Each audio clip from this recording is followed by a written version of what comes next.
आधे सर के दर्द का इलाज। हमें तुमसे प्यार कितना ये हो एक चुटकी सौंफ, जानते मगर जीने एक चुटकी सफेद जीरा, बिना 1 ग्राम अदरक, हमें तुमसे प्यार 1 ग्राम पुदीना और 1 अदद सब्ज इलायची।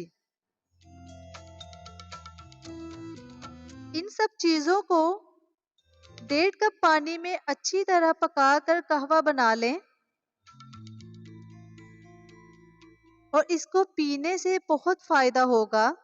कोई और देखे अगर दिल की बीमारियों से बचना चाहते हैं बड़ी मुश्किलों से तो रोजाना खाना खाते वक्त 1 प्याज काट कर खाएं।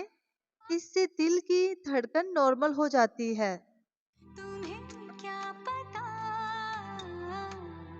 ये दिल पे अगर मेरी वीडियो अच्छी लगे तो प्लीज मेरे चैनल को लाइक और सब्सक्राइब कर दें।